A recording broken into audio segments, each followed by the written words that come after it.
Welcome back to the channel. Hope you're having a great day. So, I want to talk today about the latest poll out of New Hampshire, conducted by the University of New Hampshire, co-sponsored by CNN, that shows Andrew Yang polling at about 5%. This is a qualifying poll for the December debates. And so Andrew Yang is qualifying in this poll. Now, what's quite interesting is Joe Biden is not doing so well. In fact, he has dropped a tremendous lot, about 10 points, I believe. He's down to 15%, pushing Sanders up to 21%, and Elizabeth Warren drops by a point. So she's at 18%.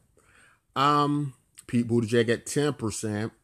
And then there's this tie between what would be Tulsi, Amy Klobuchar, and Andrew at around 5%. Now, what's also quite interesting about this is that Tulsi Gabbard has jumped from 1% to 5%. And a lot of people believe it's due to the situation with Hillary Clinton coming after her. And that's quite interesting. Hillary Clinton came after Tulsi, and so if her hope was to somehow knock Tulsi down, it's backfired tremendously. It's pushed Tulsi to her best polling score so far, polling at 5%. And this certainly is going to put Tulsi in a situation to be a contender here. Now, I'm not surprised by Joe Biden. We have been predicting quite some time now that Joe Biden, was going to come down quite a bit, and it's hitting him hard. Now, I'm not quite sure if it has anything to do with the situation with the Ukraine, if that's kind of pulling him down some. Also, interesting enough, it had been teased, I believe, from Andrew Yang about working with Joe Biden. But Andrew cleared that up and said that he is seriously looking to win this thing. But him and Joe Biden spoke about working together. Of course, we saw Joe Biden repeatedly speak and use terms like Andrew used, like fourth industrial revolution, kind of out of the blue. So we could see that Joe Biden was latching on to Andrew's campaign. But what it's looking like from this tremendous drop, it's looking like Joe Biden is going to, basically be coming down a lot. And when you start coming down like that, it's kind of just like, I think, how we predicted it, that Andrew Yang's campaign was going to keep moving in a forward position, but it was going to be Joe Biden and many other candidates who start to slip down. That's happening with Elizabeth Warren, happening with Biden. But now, of course, Bernie seems to be the person who came out on top with the latest poll here at 21%, looking pretty good there. But the thing about Bernie Sanders, looking at Bernie Sanders and looking at his history and looking at his record, I think that Bernie has had an impressive record. I think he's done a lot of great things for the country, fighting inequality his entire career.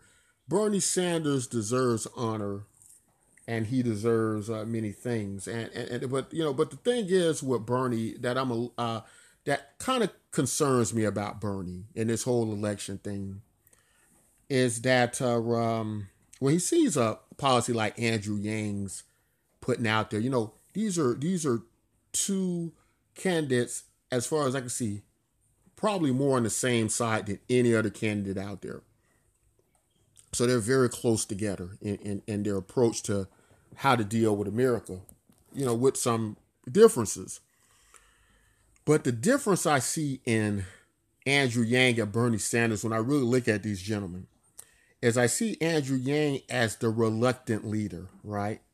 And I see Bernie Sanders more as this person who, is pushing forward to be president. And, he doesn't seem to be considering, other policies that might work in the best interest of the American people. For instance, in one of Andrew Yang's latest interviews, when they were asking him about the Joe Biden situation, would you work with Joe Biden? Ultimately, what Andrew Yang was saying was that, my entire direction is to help the American people to the best of their ability. And if that means that I'm not president, but somebody else is helping the American people, I'm fine with that. I didn't really seek to be president, right? And that's, and when you think about that, just think about it. Who really wants to be the president of the United States, right? It's not like it's a job that pays a lot. It ages you. It puts you in trouble. Sure, you get to hear hail to the chief, but, it really isn't a job that successful rich people would necessarily want to do.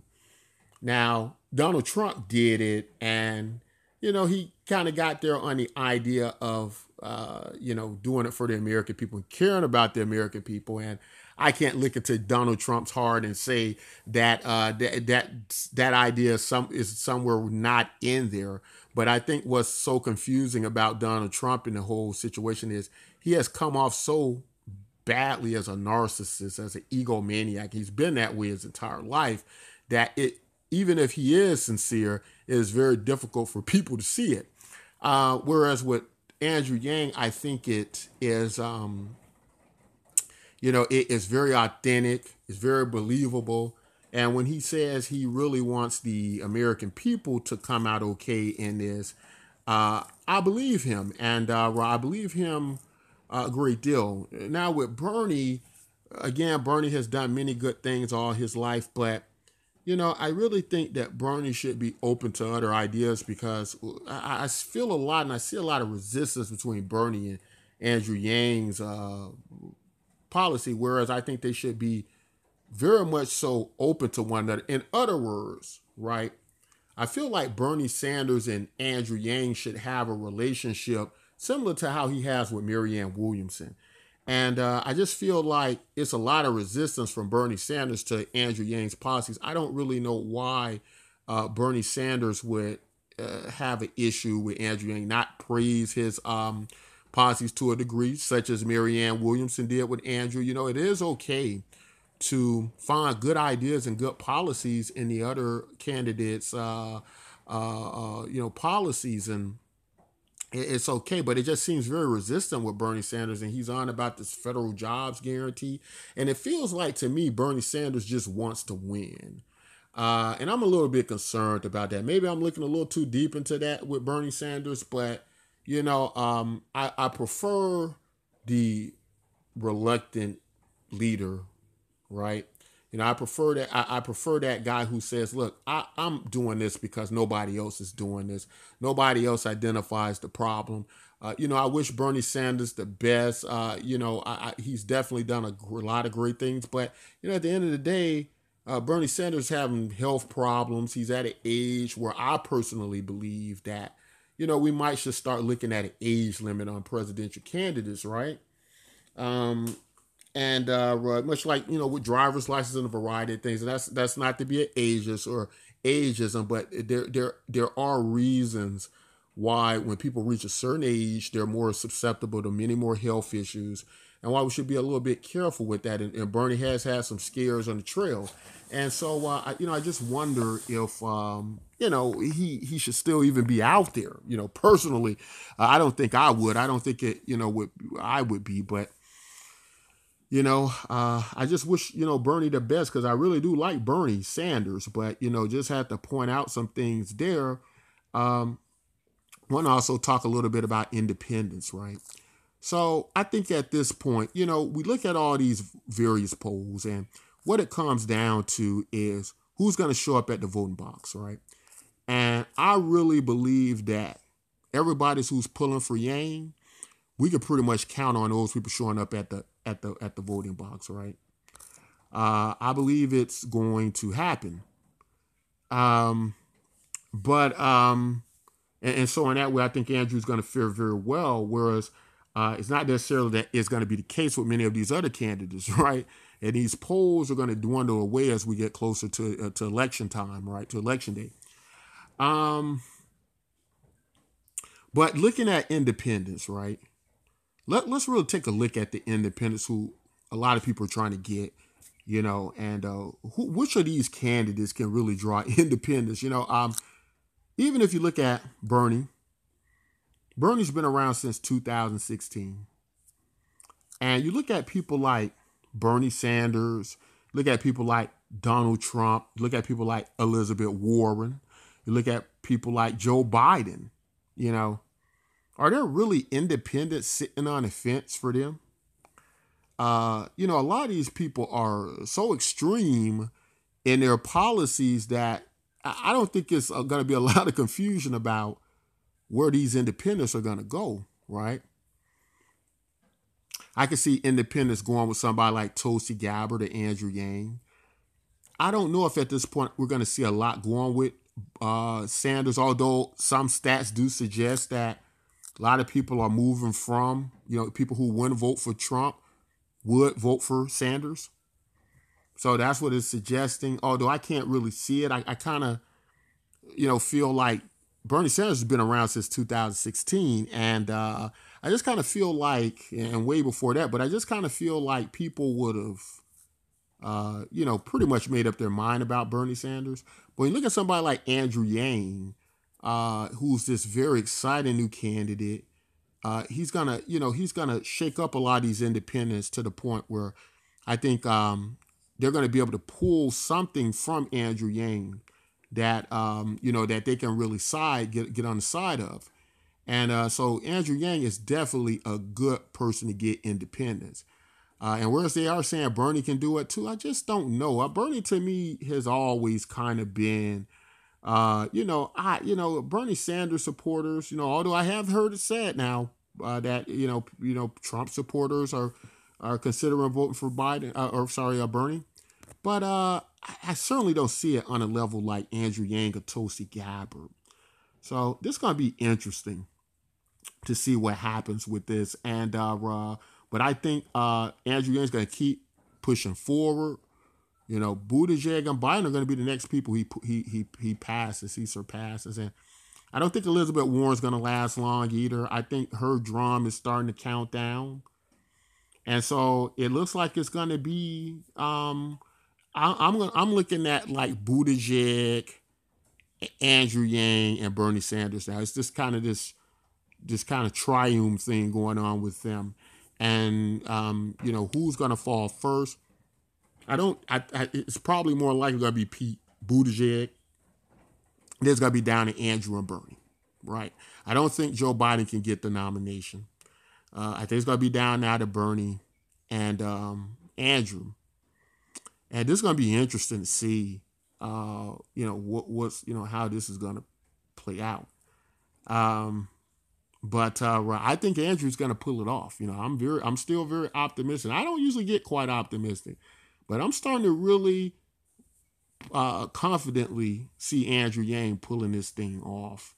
And a lot of people who even on the Republican side who don't want Trump in there, they're gonna vote for Andrew Yang if it comes down to it, because remember, Andrew Yang is not for a wealth tax either. So that's gonna pull a lot of support for Yang, that it doesn't seem like he's out to punish people just for having money, right? And wealth taxes, the way that it's being presented by Warren and how it's being presented by Sanders, the way it's coming out, many world-renowned economists are saying that they do not favor the view of the approach of Bernie Sanders and Elizabeth Warren on the wealth tax. This is something that Andrew Yang does not advocate. And so because of that, he's going to be able to pull people from against the aisle. He doesn't spend a lot of his time attacking candidates, right? He doesn't attack candidates on the Democratic side, really. He doesn't attack in that way, he's not really making that the focal point of his campaign. So it's gonna be interesting to watch this. But those are kind of how I see this thing going. Would love to hear what you guys think. Also, don't forget our own Universal Basic Income Project, Bitcoin MYK, gives you free cryptocurrencies that can act as a universal basic income globally for people around the world as well. So it's a fun project designed for people like you. You can participate free. Make sure you join today. That's all I want to say in this video. If you like content like this, don't forget to like, subscribe, and until next time, take care.